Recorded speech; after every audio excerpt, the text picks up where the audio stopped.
Welcome to the Bird Gang Nation Sports Media Show, repping the greatest team of all time.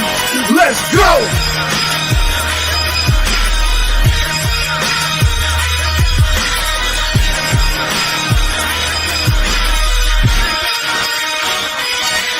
Bird Gang 31, he be the host with the most. We going deep, burning teams. They ain't nothing but toast. It's in your rest there. Sirianni put me in coach, running like Miles Sanders till I bumped my head on the post. Touchdown! Yeah, that's coming. Devontae's crazy route running. Jalen hurting them, throwing lasers. The Rager Young gunning. Come on!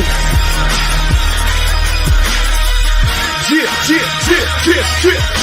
the D side, we ride, sack him with Fletcher, lay him out on the stretcher. No one can protect you. Watch Darius lay him, shutting down your routes. Come on! In my green John, eating Philly cheesesteaks. Put up your cups, wings up, if you can relate. Tailgating at the link like Gangsta Stride. To the Bird Gang Nation, that's worldwide.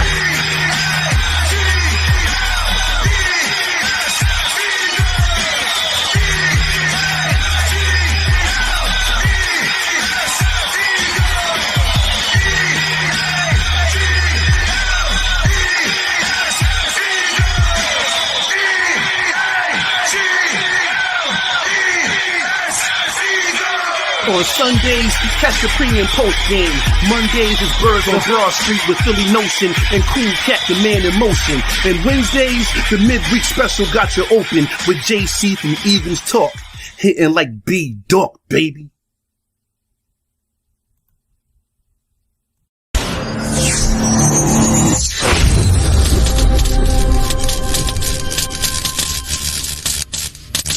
Welcome to another edition of Bird Gang Nation Sports Talk. I'm your host, Bird Gang 31. Today, Nation, we have a very special guest in the house. It's Garrett from Bolts from the Blue Nation, Bolts from the Blue. Yeah. Right?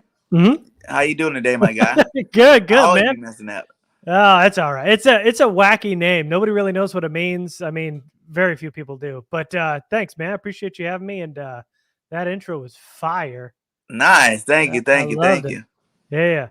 Also tell them where else they can find you on here, since I didn't get your podcast on here. So you actually got a YouTube channel too, right? Yeah. So I'm at Garrett Sisti, but also I'm part of the Lightning Round podcast covering the Chargers. And so we are there. You can find us Lightning Round anywhere you get your podcasts. And we're also on YouTube too, if you want to watch that live. Nice. Yeah. Nice, man. So far, so good with your team, right? How do you like the Chargers, and were your expectations met so far this stage in the season, or did you expect a little more or a little less? You know, you're catching me at a different time because about 3 weeks ago, I was real high on them. Top of the AFC. Justin Herbert was a dark horse for the MVP. But now, after 2 straight losses, they got beat down against Baltimore, and a real bad loss this weekend against the Patriots. So back-to-back losses, not feeling too great about it, but definitely not out on them yet. Yeah, man. What do you think are some of those problems these last two losing the last 2 games here?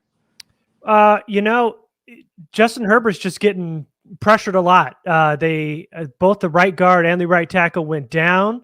So Brian Balaga's out, Ode Abuji's out for the rest of the season. So they've got 2 they're undermanned on that right side with Storm Norton and Michael Schofield. So there's a lot of pressure off the right side, and he's having issues, being rolled out and pressured off the right side. So it's been a tough go these last 2 weeks, and Justin Herbert just hasn't been able to deliver. Yeah, man. But you guys definitely got some targets over there still. You know what I'm saying? Keenan Allen, Williams, and then Eckler's hurt, or is he playing? He's playing. He's good. He's still playing. Nice, man. But I know you guys have a cornerback over there in Asante Samuel Jr., who all the Eagles fans want, that won't be playing this week, right? Might not. No, he went down twice during that game. He went out, and then he went out for the rest of the game. In fact, both their top corners went down last week. And so they're to be determined at this point. Asante Samuel probably a better chance of playing this weekend than their other corner, Michael Davis. But both went down, and we'll see going in this week. Describe you guys' offense over there for us. Is it more pass heavy? Is it pretty balanced? How's it going over there this year so far? It's a pass-heavy offense. They are particularly strong outside the hashes, outside the numbers is where the new offense coordinator Joe Lombardi likes to attack offenses, and it hasn't worked the last 2 weeks. But they basically run with Austin Eckler just enough to keep defenses honest. But he hasn't run for 100 yards this season. It's not something they rely on. It's all about the passing game, and it's all about Justin Herbert's arm, which they've had success with almost all season except the last 2 weeks. Mm-hmm. Nice. Now, what about that defense? Blitz heavy, zone heavy? How do they run over there? So, Brandon Staley, who, if you remember, was the defensive coordinator for the Rams last year, he's got those Vic Fangio roots. He's a guy that runs a two-safety shell. He always likes to have two guys on the back end, basically covering both halves of the field and limiting all deep plays and keeping everything in front of them. So what the Chargers have been able to do early on is limit the big plays and then give you whatever you want on the ground, hoping just limiting those big splash plays. And it's worked at times. They haven't got a ton of big plays put on them, but they've definitely gotten their asses ran over the last 3 weeks, really all season. But these last 2 weeks have been a mess in the run game. Nice. Yeah, we know about that over here. Philadelphia knows about the run game being stuffed down our throat. But we definitely did better last week. I mean, this last week, and obviously that big win against Detroit, we held Swift pretty good there. He didn't get too many yards on us. But other than that, man, teams were running up and down our throats too, man. So it was bad to watch that kind of football. I don't like the bend but don't break defense. I like aggressive attacking defense, and we went more to that stage just last Sunday, and hopefully we can continue that out through the rest of the season. Yeah, it'll be an interesting matchup on Sunday because Boston Scott looked pretty good, and so to see him go against this Chargers run defense, I think you'll have some success because they're going to give it to him. They're just going to try to limit, Devontae and everybody else from getting all these big plays. So, it's it'll definitely be interesting, and Boston's going to get his this weekend. Right. Hopefully so, man. That's what we hope for, man. Have you seen a lot of Eagles games? Like, what was your impressions of us going into the season, if you had any, and how do you see us now, 8 weeks in? Yeah, I mean, catching every team every week. I've always been a big fan of. I was a really, really big fan of J.G. Arcega-Whiteside coming out of the draft, and I'm bummed that he isn't getting more playing time. But it's been a fast offense, and it's been exciting to see Devontae and Rager play. And, I thought I wasn't quite sold on Hurts playing better than I expected for sure. Yeah, man. Hey, that's how the fan base is. They're both on both sides of that. I'm Hurts season all the way. You best believe that. Until this season over, he's going to have to show me some more bad or some more good before I make any real judgment. But from what I think, most of the Hurts' struggles hasn't been all on him. Yes, he needs to develop, but every quarterback makes mistakes every week. You know what I'm saying? No one's asking for, guys like Herbert. If he's having a bad game, I'm pretty sure San Diego's not like bench him, Herbert. You know what I'm saying? So I don't think our Eagle fans need to be so quick to try to bench Jalen Hurts. You got to give him time to grow. He's only 11 games in, guys. So what do you think that Chargers have to do to stop our offense? The Chargers have been really good on limiting those big gainers. And if they can at least limit Rager and Smith this weekend, I think they have a pretty good chance. But it all comes down to stopping the run. When teams have won on the Chargers, they've just been able to run it, and the Chargers haven't been able to get the ball back, and they've been eating clock. And if they can at least limit the running plays, which they did early on in the season, they can have a chance. But what they really got to do is stop the run. They've been pretty good during the past, but they got to be able to stop the run and stop, Gainwell and Scott this weekend. That's really going to be the way they're going to be able to win defensively. Offensively, I mean, the Chargers have been a mess the last 2 weeks on the right side of the line. They got to find a way to protect Justin Herbert. He's just hasn't his clock has been completely sped up. So he's playing way too fast. He's hitting guys too early or too late. So he hasn't gotten in good timing yet. And hopefully this weekend the Chargers can protect Herbert a little bit better and give him a little bit more time, because when you give him time to operate, he's a great quarterback. But these last 2 weeks, his clock's been sped up and he's had issues. So really, if the Eagles attacking that right side is going to be open all day. So if they can do that, they'll have a good chance of stopping Justin Herbert. If they can run it on the ground and they can, get the best out of the guys they have that 2-3 guys they have running there, I think they'll have a chance to bleed the clock and, or get an early lead. Yeah, that's what we did against Detroit, man. That's what we did against Detroit. Yeah, but I never heard look you guys, back. but you guys have a worse run defense, right? Yeah. Bottom 2. I don't think they're the worst, but I think they're 31st in the league. Yeah, man, we definitely got to attack that run this week, man. Got to attack that run this week, man. And then we got to get that pressure because, like you said, just like most quarterbacks, I wouldn't just say Herbert. Most quarterbacks, if you start hitting them, a couple of games in a row, they start seeing those ghosts, what I'm saying? It's always good to keep them rattled. If you want that win, you get in there early with Fletcher Cox and Hargrave and these guys. We put that pressure on them early. I think we have a good shot on taking this win this weekend. He said, Grand Geyser says, 3 keys to winning the game versus the Eagles, 3 keys to winning the game versus the Chargers. So what are your biggest 3 keys? So to beat the Chargers, if you can get pressure to Justin Herbert off that right side, which, again, is going to be open, they can get to Herbert and they won't have an issue doing that. He had some problems in cover 2 last week against the Patriots. If the Eagles can play a little bit more zone, disguise their looks a little bit better, I think that'll give Herbert an issue. And again, it's the ground game. If the Chargers are going to give up a ton of yards on the ground, but they're going to try to limit the big splash plays, and the Chargers are going to hope that Justin Herbert can build a lead with his arm. If they can stop Justin Herbert with that rush off the right side, and then they can get the yards on the ground, they're winning that game. All right. And then for the Chargers? For the Chargers to win here, they got to protect Herbert. Obviously, that's number 1. Number 2 is being able to stop the run, obviously, because that's what the big matchup is going to be this weekend. If they can stop the run, that'd be great. And then also, how is those corners going to hold up? Even if Asante Samuel Jr. and Michael Davis go, they're going to be banged up this week. Are they going to be able to keep up with these guys? Because this is a fast offense. So they like to keep the 2 safeties over top and keep that shell and kind of keep the top on the offense. But how are these corners going to be able to limit these receivers? So if the corners can stay healthy, they can protect Rivers and they can stop the run, then Chargers win that game. Nice. We got 15 minutes left before the trading deadline is over. Is there any moves you would like to see the Chargers make? Hey, can I talk to you now? How are you feeling about Fletcher Cox? Chargers have a real bad run defense. You keep hearing rumors about they're offering a 2nd, 3rd round pick. If they could get a 3rd out of Philadelphia, if they can give up a 3rd and get Fletcher Cox, I'm all about it. I would want a linebacker. That's all I want. If we giving up anybody good, you better be replacing them with a piece that we're missing, and that's a linebacker. So don't be giving I see, and I can't take anything less than the 1st round pick from Fletch. For Fletcher? Oh, man. Okay. You got to look at the compensation for his salary cap hit. You know what I'm saying? We're going to have dead money next year. Plus, he still is a dominant force in the middle. You know what I'm saying? He still is one of the best run stuffing defensive tackles in the league right now. So it's like, yes, he's turning 30 in a couple of months or whatever. But, hey, that's still young for a guy like him. Like, he still got a lot of good football left in him.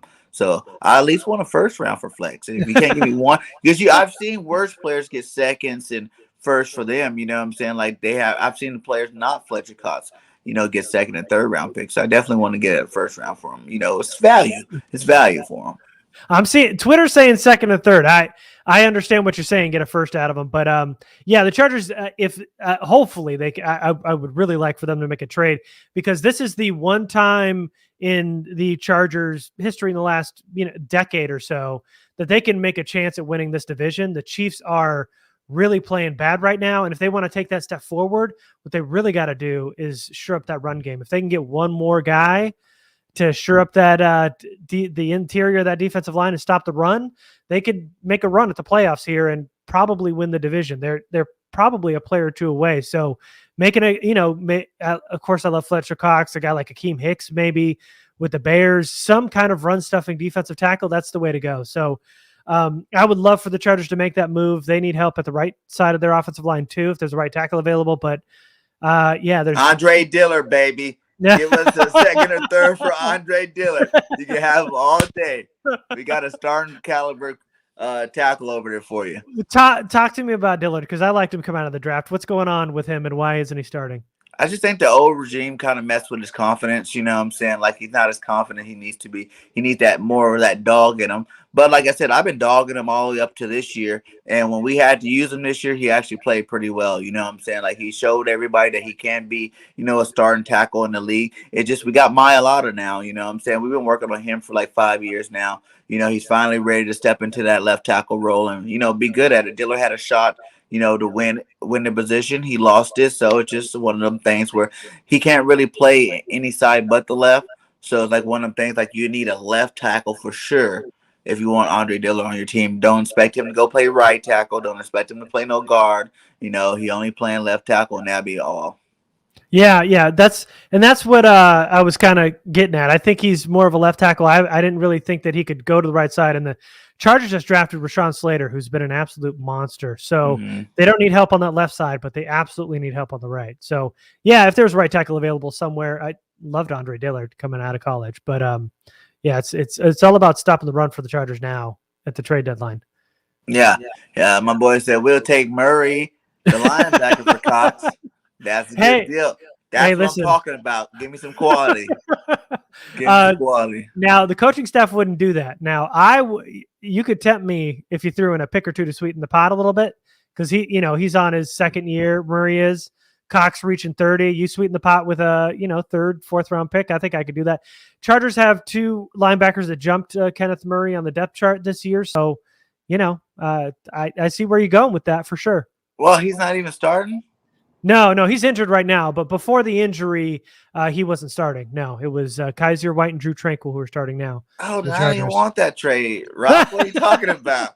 I like Murray, but come on. I need a quality starter for a quality starter. Well, I mean, he's only played a year, and he played last year in 2 games this year, so he's still young.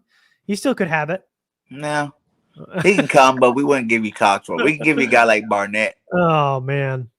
All right.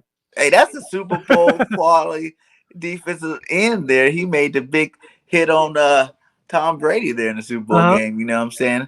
He has been struggling a little bit, but he got a sack last week, baby, on Sunday. He got his first sack of the year, but he's still a big guy. He can play some good run defense. You got him struggling there. So that might be, something that you guys can work with. Yeah. Edge isn't really the way to go, but I hear what you're saying. Yeah, for sure. He's like, no disrespect. Joey Bosa is doing just fine. Right? He can play opposite of Joey.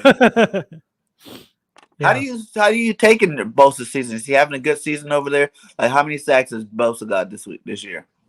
Bosa's doing great. He doesn't have the numbers as he usually does, but he's been so close so often. He's playing probably his best football without the stats this year. The last 2 weeks have been where he's really struggling, and why his stats aren't as good is because he's getting double, and in Baltimore he's getting triple teamed because there's not a ton of help on the other side. They've got Uchenna Nwosu, who they drafted in the second round a few years ago, and they picked up Kyler Fackrell as the other edge player, and neither of which are getting a ton of pressure. So that obviously the book's out on Bosa, and they're putting 2 guys on him, 3 if you can handle it. All right. Yeah. Ooh, Fletcher be eating over there with Bosa, though. He'll be eating over there. Yeah, that's the other issue. There's no guys inside that are that's swallowing any double teams. It's all going to Joey Bosa's side. So, get a guy like Cox who can take a few guys away and help Joey out and free him up a little bit. I love it. My boy says, give me 3 rookies that impressed you the most so far this season. I mean, no doubt Rashaan Slater, who a lot of people are starting to put in the Offensive Rookie of the Year category. He actually gave up 1 sack this year against Myles Garrett, and the sack came because he tried to get chip help, and Austin Eckler came over, and he split Slater and Eckler. After that play, he told Eckler, and he told the media, I don't need help. Don't give me nobody else. I'll go on an island. So he's a dude who'll go against like Chase Young, Myles Garrett, go one-on-one, don't want anybody to help out, and he's won every time. So he's been absolutely outstanding. The other rookie is Asante Samuel Jr., who we were talking about a little bit earlier. Got a couple of interceptions early in the year, banged up like we talked about, but he's been amazing so far. A guy that, people were thinking he dropped the second round because they thought he was too undersized, but man, he's a dog. I love him. And then the other rookie who's played pretty well, had a really good touchdown reception last year, is now the wide receiver 3, Joshua Palmer, who was the third round pick, has been playing pretty good in spot duty. He's starting to get some starting minutes now too. Caught a real important touchdown last week, and a guy who's going to get more minutes as the season goes along. Nice. Yeah. Hey, you guys got some nice little got pieces over there. Yeah, it was a good draft class. Real good one. My biggest thing with you guys is your receivers are so tall. Like, you got some tall, big, giant receivers, and our corners are playing good this year, but they're all kind of short except for Slay, you know what I'm saying? Like, the rest of those guys are like under like 5'10" or under, like Maddox probably a little bit under 5'10", you know what I'm saying? That's going to be a big challenge for us this year. I mean, not this year, but this week, going against those tall receivers, you know what I'm saying? I remember I was watching one of your games where I think it was against the Chiefs. It was when you guys played the Chiefs, right? And you guys were just throwing all them high balls, and all these receivers just like arms up, catching them up here. Like Justin Herbert's got that sweet spot where he just throws it a little bit above everybody, and these guys go up there and get the ball. So that's one thing I know we definitely got to get that pressure on Herbert, because if we don't, man, it's going to be hard stopping those big boys over there. Yeah. It's been Mike Williams and a lot of Jared Cook too, who was the new pickup there at tight end. Those guys go up and get it. How you like Cook so far? Cook's been pretty good. He had a real bad play this weekend where he didn't get his head around quick enough. Just like the AJ Green interception. Oh my God! Don't talk about that. How did that AJ happen? Make that play? Like, not even turn around at all. Just back. He's a veteran. You know what I'm saying? But anybody you expect a rookie or a second-year player to mess that up, but you thought, that was rough. But hey, sometimes you gotta lose. And that, didn't get his head around. Didn't know what the play was at the line of scrimmage. Didn't get his head around. That interception ended the game. Jared Cook didn't get his head around. I don't know what he was thinking on the play. Got picked off. It was a pick 6 by Adrian Phillips. It was bad. But he's been good. I mean, he's been a real good target in the middle of the field. They got into him a lot on those money downs. The 3rd and 4th down, and Staley's a gambler. He likes to go for it on 4th downs a lot. And I think he's gone for it second most in the league. So he likes to gamble, and Jared Cook's one of those targets he likes to get when it's 3rd, 4th, and short. Do you think it's an upgrade from Hunter Henry? Hunter Henry, when he was playing with the Chargers, was always injured. So we never got a full season of Hunter Henry in the way that we had all hoped. So, so far, I mean, Cook's been healthy, and we might get a full season out of him. So, Hunter Henry's always been that guy that you expected to take that leap, and then he'd get injured, and then we wouldn't see him again. So right now he's been he's been comparable for sure. He said, I can't picture the Chargers being 32nd ranked rushing defense. Y'all have some good, solid football players in that defense. Yeah. I mean, there are a lot of solid players, and it's kind of happening on the back end. You got a lot of DBs that are real good. Derwin James has been playing great. The linebackers have been pretty good too, but man, that interior defensive line just isn't good enough. I know Linval Joseph is a name that everybody knows, but at this stage of his career, he's getting washed. And Justin Jones just came back, who the Chargers drafted in the 3rd round, came back last week, helped out a little bit, but just not enough. Just not good enough. They don't have enough guys that are creating that wall up front. They're leaving big gaps, and it's been a real problem so far this year. Yeah. You say he loves Owazu? Uchenna Nwosu. A lot of people were high on him. He was an interesting prospect because a lot of people saw him as a Sam or an Otto, and now they got him as a Leo. He's just rushing the quarterback on the other side of Joey Bosa, but just not enough, man. He just doesn't have enough gas. He isn't bringing enough. If he was enough, they wouldn't be double teaming Joey Bosa on the other side. He's getting his every other couple games. He'll rack up a couple sacks, but definitely not living up to that 2nd round tag that he had when he was drafted. And Flores, because we're Eagles over here, we fight. Okay, there's still a lot of season left in this year. Everybody's worried about the draft and all that stuff. There's still 9 games left, my guy. Like, a lot can happen over these next 9 games for the Eagles. That's why we're gonna fight every week to try to win all of them. We're not in tank mode, my guy. He's a Cowboy fan over there. Hey man, Chargers have been in tank mode for a lot of years. It's nice to kind of be out of it right now at the moment. He said prior to 2021 season, Chargers team record predictions, and how has it changed now? The Chargers now, after the bye, have a pretty soft schedule. They had a really, really hard schedule to start, and they only lost 2 games. up until that point, and a lot of people didn't see them that good. And then coming out of the bye, they lost, and now they're 4-3. Being 4-2 going into the bye week was not on anybody's radar. 3-3 was everybody's best guess, and it was more like probably 2-4, just how good those first couple teams have been. But they played better than expected, and a lot of people thought it was a 11-6 team. Might bump up to 12-5 now, is a lot of people thinking. So it's they're a pretty good team if they can get it together. But right now, 2 losses in a row, it's hard to really think that they're that 12-5 team anymore. They might be closer to that 11-6, 10-7 now. Oh, yeah. Hey, that's still not bad, but in the AFC, there's a lot of good teams over there, so that makes a big difference. If it was over here in the NFC, you might be thinking that, a little bit better, because same thing with us, man. We had a rough first 6 games of the season where we played a lot of good teams in that 6-game stretch. I wanted us to go 3-3 out of there. We went 2-4 out of there. You know what I'm saying? Then we went 2-5. And then we finally picked up the game against Detroit, and I really feel like you said, after the Chargers, man, our schedule gets a lot easier. You know what I'm saying? We got the Jets, the Broncos, the New York Giants twice, and Washington twice. And then we go last game of the season against the Cowboys. So it gets a lot easier. And I think we throw the Saints in there somewhere too. It gets a lot easier after you guys. And I think, that's why this game is important for us to try to get, to prove that we can beat quality football teams as well as the ones that aren't so quality. Everybody expected us to win Detroit, even though, Detroit was fighting hard the last couple of weeks, played some good football the last couple of weeks. Everybody thought it was going to be a tight game or they were going to beat us.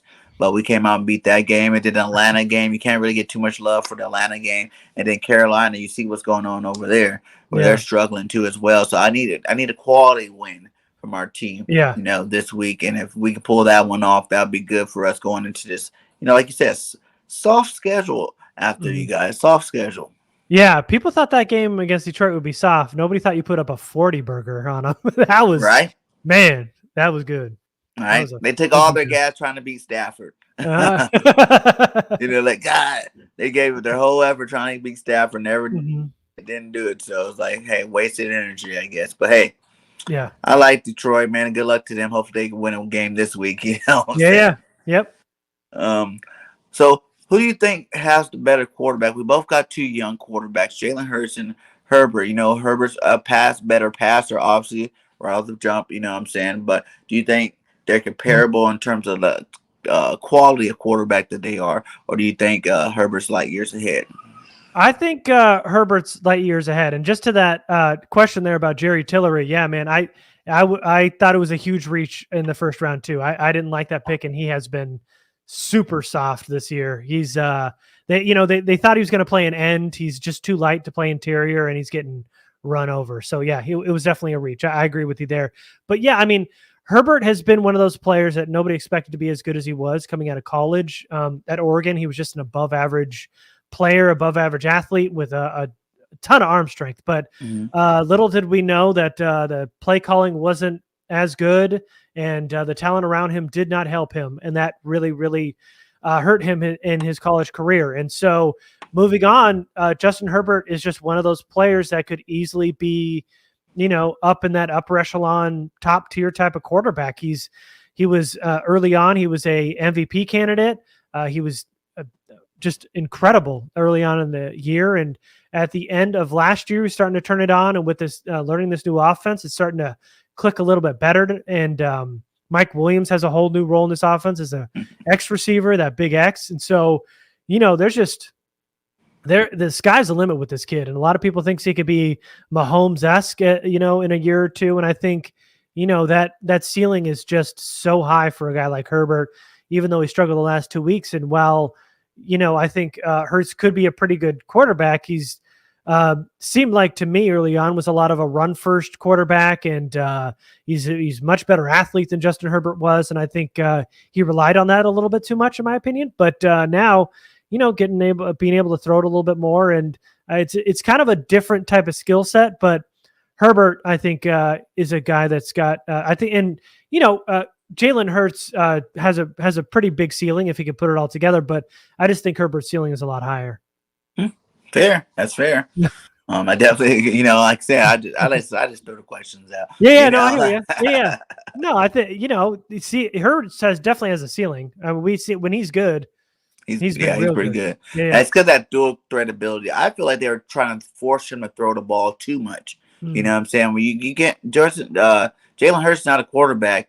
You need to be throwing the ball 40 times a game, period. You know what I'm saying? He just never is that quarterback. He never was that quarterback. You should never expect him to be. A good number for Jalen is like 25, maybe 30 passes a game. You know what I'm saying? Let him get like his 10 to 15 rushes a game. And, combined total stats for the game as opposed to, oh, you need 350 passing yards and 3 touchdowns. I'd rather see him go ahead and, 25 passes for maybe like 250, 300, and then rushing for close to 100 every game, and that's how you're going to get the real production out of him.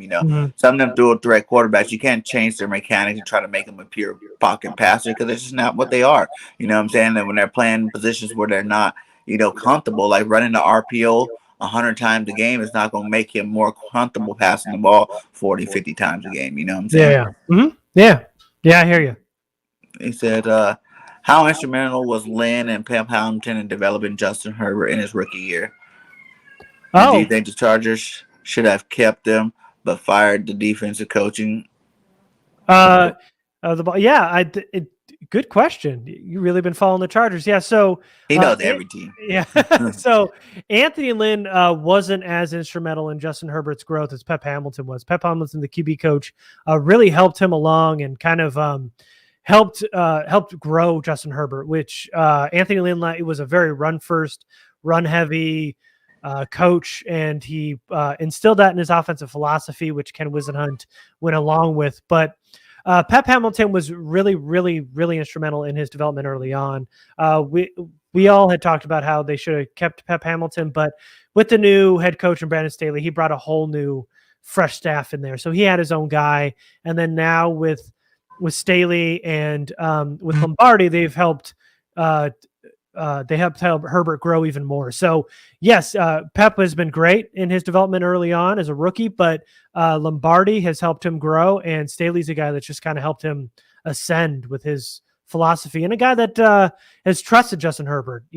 Early on in those games, the Chargers were down and they went for it on fourth down because he trusted Justin Herbert, and he knew that he had to make a throw, and he depended on him to do it, and there's still a lot of confidence in him early on in the year. So I think Pep was definitely a part of that early on, for sure. Anthony Lynn, not so much.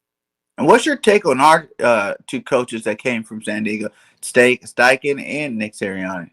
Yeah, they're both interesting. Steichen was an offensive coordinator who just kind of was part of a transition period, and we didn't really get a good part of him. And I thought Sirianni was going to be I thought actually both of them were going to be part of the head coaching search here with the Chargers a couple of years ago, but they didn't. And guys that did good were guys that kind of worked behind the scenes, weren't really like up in it with everybody, but they were interesting. I didn't get a good feel for Sirianni as much as I did Steichen. And Steichen had an okay year with the Chargers, not great, but just kind of average.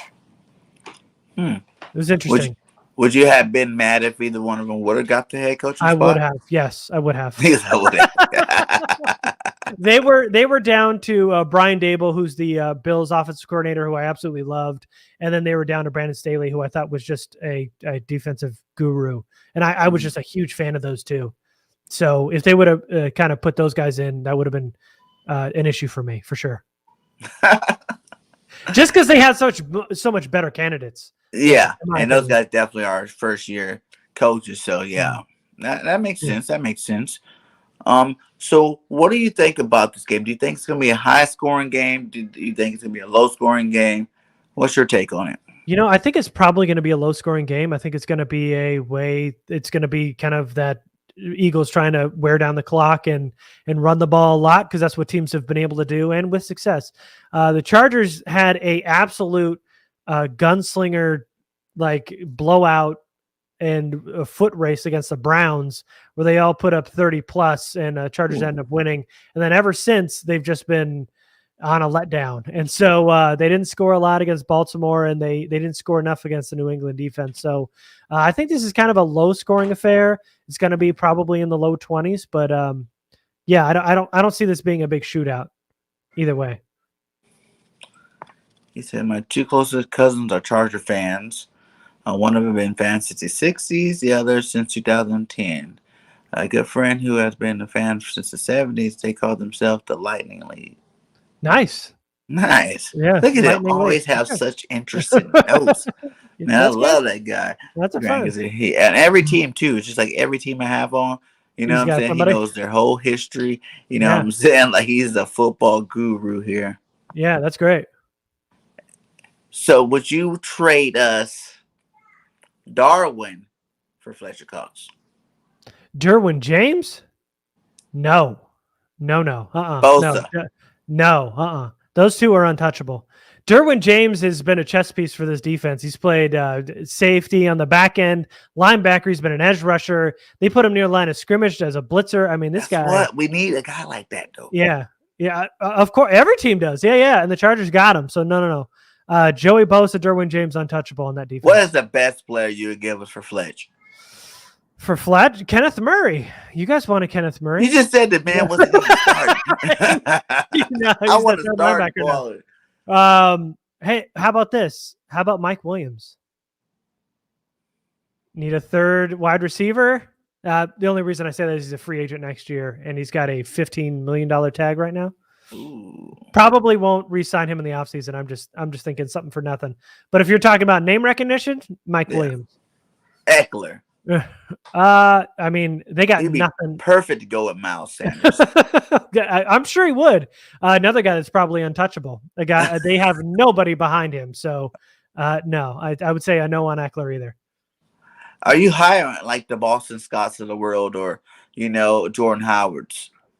I am more high on Miles Sanders. I'm high on Boston Scott because I picked him up on my fantasy league, and he got me that dub last week. So I'm happy with that. But I just wish Miles Sanders would have that breakout year. I'm just waiting for it. That thing is coming. I know it is, and I haven't really been high on Jordan Howard when they got him. I didn't really like him in Chicago. But a big fan of Miles Sanders. And what do you think about the Slim Reaper, Devontae Smith? Oh man, he's fun. He's just a football fan. He's one of those guys you just love to watch, man. I just love his game. Everything about him, I love it. They say take Nwosu. Trade for him. He was a team captain at USC. Yeah, absolutely was. And USC, Grand knows that's my team right there. Yeah. I guess we could. I'll take him. Yeah, he's our second edge rusher. So he go with the seconds though, Grant. He keeps saying backups. I don't want backups. I want a starter. Well, you're not getting Joey Bosa, the starter. Who's on the other end of Bosa? It's Nwosu and it's Kyler Fackrell. They're kind of interchangeable right now. They've been rotating a lot on the other side. If there's one piece you can add to your team right now to make you guys electric, and I'm not talking about Cox either because he's off the table, one piece, who would it be? Or what position and who would it be? It's got to be defensive tackle. And, there's a guy I would say Poona Ford would be a real fun addition to the middle of the Chargers defensive line. I think he's one of the best up-and-coming defensive tackles in the NFL. I know the trade deadline just passed, so it's a moot point at this point. But but having a guy like that who's in the last year of his contract, who I think is one of the better, he's a young kid too, coming up on a second contract. I love Poona Ford. But if you're just throwing hypotheticals out there, if you were able to put a guy like Vita Vea in the middle of this defense, Staley had so much fun with Aaron Donald. I could just imagine what he'd do with a guy like Vea. Man, Aaron Donald just got so much fun with Von Miller adding to the team, man. Yeah. That's a team to be reckoned with over there. Yeah, they're going to be fun. I just love a general manager and coach that's just going to go all in and say, who cares about picks, man? Let's enjoy this and have fun. It's like Madden over there, and it's great. Facts. Yeah. They're trying to pull the whole Tampa Bay card that Tampa Bay did last year. Uh-huh. Let's bring the house in, surround Brady with the house, and then see what happened. We know they brought in Matthew Stafford, who's loving it over there, and they're trying to surround him with everything, man, to get that first rank for him. Mm-hmm. Who's the biggest competition you see going into this back half of the stretch for the Chargers? It's good. I mean, they gotta keep Kansas City off their heels. That's obviously number one. Oakland is first in the division, but they're gonna taper off here at the end of the year. Without Ruggs, huh? Yeah. Oh, yeah. That man. Yeah, I just read that before we got in. That is a scary sight. But yeah, so Raiders, I'm not too concerned with or without Ruggs for that instance, whatever it was. But gotta hold off Mahomes and those Chiefs. You can't count them out yet, even how bad they've looked so far this year. And then outside of that, I mean, they got their asses handed to them against Baltimore. That team, Lamar Jackson's on fire, and he's definitely probably at the top of the AFC right now with the Bills, who have a real cupcake schedule at the end of this year too. So it's one of those. One of them teams. But do you think you can come out on top? Justin Herbert plays like he does at the beginning of the year. They got a chance against anybody. They beat Mahomes in KC. They can do it. I mean, they beat an undefeated Oakland team. They beat, they were able to beat the Redskins early on. They also beat Cleveland when they were just rolling. And so, they have a chance. They have a chance against anybody if Justin Herbert's playing like he did at the beginning of the year. What's your two losses? What against who? Dallas? Is 3. Dallas early on, and then it was Baltimore, and then New England last week. Oh yeah, 4-3. Well, did you expect that New England loss? Because that wasn't expected for me. I thought you guys were going to take it to them. Yeah, they were favored in that game, and they should have. But they Belichick, did a Belichick, and he ran a cover 2 scheme, which he didn't do all year. Chargers weren't expecting it, and Herbert never recovered. Yeah, man.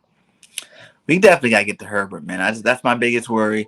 That's my number one plan is to get to Herbert, blitz often, and run the ball like we did last week against Detroit, because we keep that clock down. Herbert only get a couple possessions. Yep. We can really make our way with that and win that W. What do you think your score prediction is going to be? I think the Chargers win this one, and I think they win 27. I said 26-21. I think it's kind of close. What about you? Bad.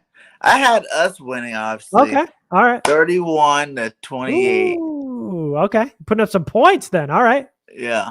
All right. So we're going to see, though. It can go either way, like I think. Like, if we can get to him, it's just like any quarterback we played all season long. If we get to him, it's in our favor, what I'm saying? We usually do good against him. But it's the games that we don't get to, like the Derek Carrs of the world, who have perfect games, that we didn't get that pressure on them. And they put up monster numbers against us. So I don't want to see any more big blowouts on the other side. So I'm hoping that we learned our lessons on the coaching staffs. We blossom. If Nick Sirianni says we're like a plant, we're growing, we're blossoming. I hope we sprouted. So we shall definitely see, and hopefully we win there. Would you be interested at all in picking up Jalen Smith? After being released by the Packers? No, I mean, he was traded, and the Packers said, I won't even roster him. He was an inactive last week. I mean, there's something going on there. I say no. The Chargers are okay at linebacker at the moment, so I would say no. You guys need help at linebacker? I want him. I just want, like you said, I want to know why he got released again. Yeah. In a couple of weeks. What I'm saying? Like, I think we only seen him play in one game. And then, like, last week, like you said, last week he was not dressed. So this must be something, like, internal going on over there with him, and I don't know what it is, and he might be getting in trouble or something. So I don't know. But I wonder if that injury, coming out of college, all those injuries are kind of catching up with him a little bit. I don't know. But when he played that one game he played in, he seemed like he played pretty well. Yeah, but not enough to make him active, I guess. I don't know. There's something going on there. There's something going on. If it's not nothing like injury wise or trouble wise, then yes, I would definitely take him over our linebackers. What I'm saying? We just need to upgrade there. And I don't really care how we do it. So, hey, shout out to the 15 in the chat. Please hit that like and subscribe to both channels. All links are inside of the chat. we're running up at 45 minutes here. I like to do our all-time team list with you right now. It's your all-time team of the Chargers as long as you've been watching them. So if you've been a Charger fan, how long have you been a Charger fan for? First off, Basically my whole life. Grew up in San Diego. My dad was a big Charger fan, so it got passed on to me and been watching ever since. Season ticket holder, and then now podcasting, writing about them now. So it's been all my life. are you in LA right now? No. I'm still in San Diego, but covering them. Do you go to the games though? Have you been in game yet? I have. Yeah. It's that stadium is nice, man. It's a real beautiful facility for sure. Yeah, I'm from California too. I moved from San Luis Obispo County a couple of years back. So yeah, I've been down to SD. We used to go down there to TJ. Oh yeah, man. Down there. That's a easy Tuesday afternoon to get some tacos and beers. That's the place to go, man. Right. Yeah. You're gonna be able to get. Well, actually, it's home. Never mind. It's home this week. I won't. So. All right. Well, let's do this list, my guy. We're gonna start out with your quarterback. Who's your favorite Charger quarterback, and who would be backing him up? Easily Phillip Rivers. Loved Phillip. I hate that he wasn't able to get a ring with the Chargers with as good as those teams have been. So Phillip Rivers for sure, top quarterback. I love what Drew Brees wasn't Drew Brees till he went to New Orleans, but I loved him. Right. Yeah. Before the injury. I mean, I love Drew Brees. Dan Fouts is probably an easy one to put there behind Phillip Rivers, but Rivers is number one. I guess I could put Fouts behind him. I didn't get to watch Fouts, but in my lifetime, we're talking Phillip Rivers, and then we'll go Drew Brees. Drew Brees, nice. Were you mad when Rivers left, or did you understand it? Herbert had to play, so that's the reason why they did it. Yeah, I mean, did you think Phillip still had ball left? Did you watch the season last year? Yeah, I did, and it was the same. It was the same old Phillip Rivers at the end of his career. Man, just didn't have the juice. His arm was an issue, and smart. He had it all upstairs, but he just couldn't make the throws. And so I understood it. Everybody's got to go through it. Every quarterback loses it at one point, and there's talks about Rivers coming and joining the Saints this year with Winston going down. So we'll see about that, but. Yeah, I mean, I understood him going, and I wanted him to get a ring, whether it's with the Chargers or not. But just did they retire his number over there? They will. They haven't yet. Oh, nice. He said down Fouts, Rivers, and Brees. Nice. That's his list. Yeah. Who will be your running back / fullbacks? You could throw fullbacks in there. Running backs top three. Yeah, you can't make a Charger list without LT at top. LaDainian Tomlinson, one of the best of all time. A fullback, Lorenzo Neal, was just a beast with that Super team. Beast. Yeah, and Mike Tolbert there too with fullback was a big one. Natron Means was a big. Natron Means, man. Yeah, man, he was a big one in my day with the Super Bowl team. So, yeah, man, those are some of them. I would truly. I would unless we find out something bad about him. I would go get him if he's a free agent. I would definitely do that. But yeah, Natron Means was a beast, man. He's at Marion Butts too. I forgot about that guy. Yep. You guys did have Marion Butts back in the day. Munchie. Yep. Melvin Gordon. Take that name out. Toss Gordon. You didn't like him? With you. No, man. No. They should have traded up for him.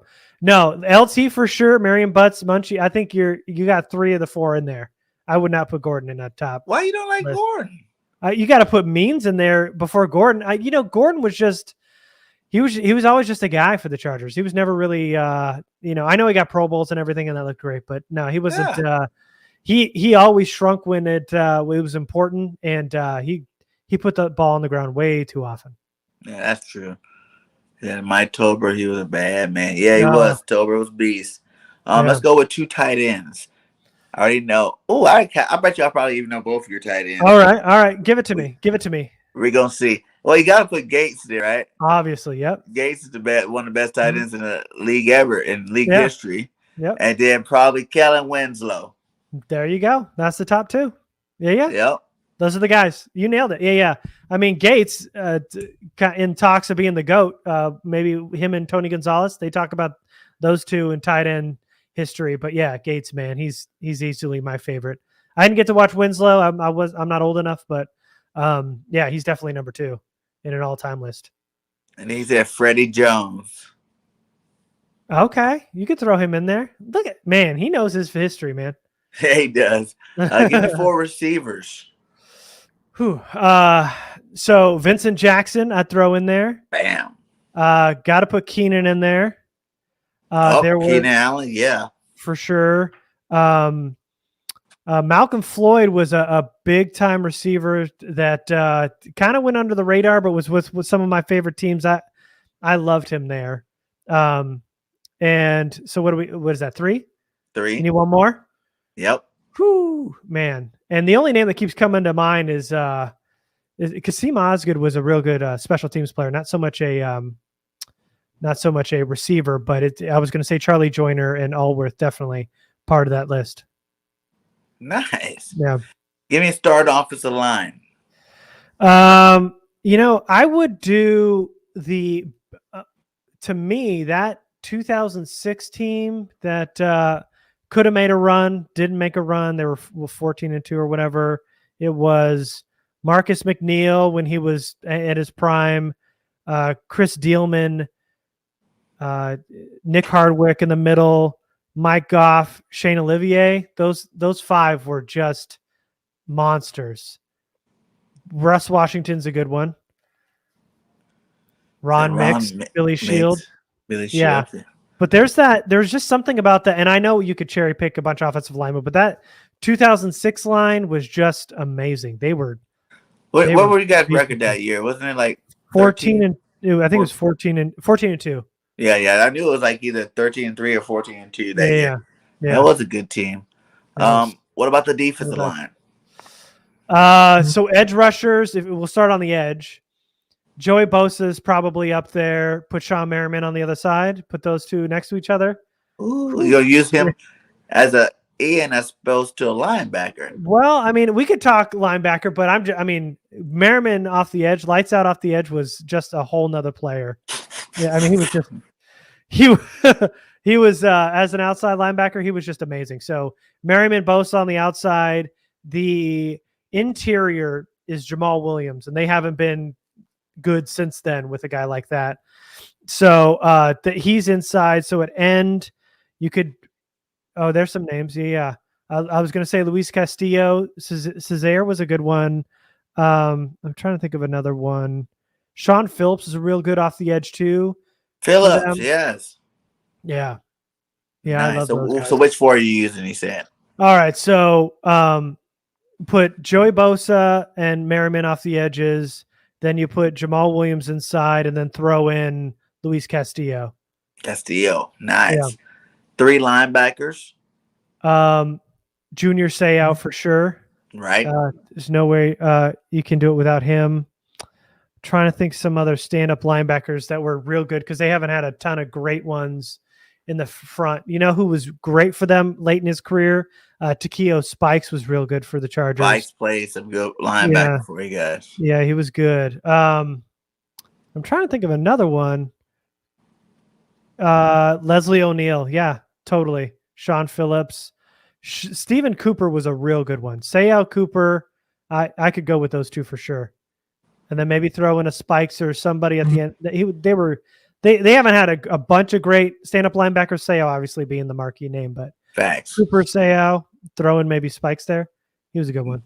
That'd be pretty good. There. 3 cornerbacks. Antonio Cromartie, you got to throw in there. Yes. Quentin Jammer, they were just amazing. Those 2. Jammer was a beast. I forgot about Jammer. Yeah. Man. Oh man, Jammer. That's all part of that 2016. Man, they had lockdown corners on either side, and they had. You guys went to the Super Bowl, right? And lost. No, that was in the 90s. No, they ended up getting ousted by the Patriots that year, and they went on to win. Yeah. Yeah, and they had Drayton Florence as another corner who was really good. But yeah, man, they were. There were some good corners in that. Quentin Jammer and Antonio Cromartie starting outside. And who would be the slot corner? Put Gilbert in there. Gilbert. Yeah. 3 safeties. Gilbert. Rodney Harrison, Facts. one of them. Put in Even though he went to the Patriots. Yeah, and got his ring. But man, he was such a monster. Put Derwin in there. And Eric Weddle. Yeah, for sure. Yeah. You got to put Weddle in there. Weddle's a beast. Yeah. Yeah, that's your list right there. Weddle, Harrison, James. How old is Vince Glenn? I don't know. That was before my time. I don't know that name. I know those names. I never know about Vince Glenn guy. I don't know Glenn. What about your kicker and your punter?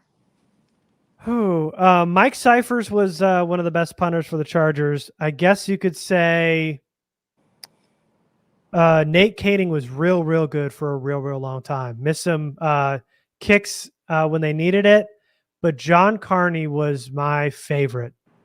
Yeah. Oh yeah, there you go, man. He's got it. John Carney for sure.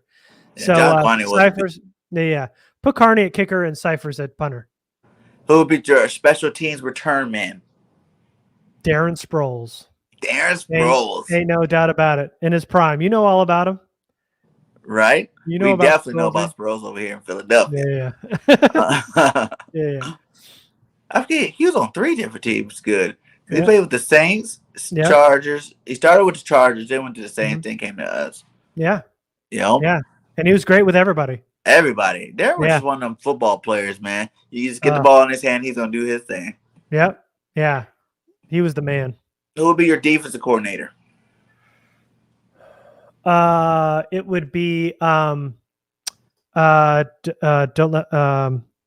he's coaching the Washington football team right now, and his name just slipped my mind. I almost said it. He was in the 80s. Okay. He was coaching. He's why did I forget his name? He's coaching the Washington football team. Ron Rivera. Ron Rivera was just one of the best defensive coordinators, and then Norv for offensive coordinator. Norv Turner. You know what? No, I take that back. Marty Schottenheimer. Then who would be the head coach? Man, that's Bobby Ross. He's the one who coached them going to the Super Bowl. Yeah, man. Yeah, you want to say Marty Schottenheimer and Norv Turner, but man, they took good teams and couldn't. Yeah, Marty. That's what I thought. Most of you guys would be like on Team Marty. Yeah. No, Bobby Ross for me. Bobby Ross. Nice, man. Nice. Hey, that's a good list there. They win some football games. They're all playing on the same team. That's for sure. Yeah. Well, hey, man, it was awesome having you on again today. Go ahead and let everybody know where they can find you at, my guy. Yeah, of course. So I'm Garrett. I'm at Garrett Sisti on Twitter. The podcast is Lightning Round Podcast. We're on YouTube, anywhere you get your podcasts. I also write for the site Bolts from the Blue, which is part of the SB Nation, Vox Media. So you can catch my stuff over there when I write some stuff. So I'm everywhere. You know where to find me. All right, my guy. Hey, thanks again for coming in. As I always say at the end of my shows, fly, Eagles, fly. Till next time, this is BIRDGANG Nation Sports Talk. I'm BIRDGANG 31, and we are out. Peace.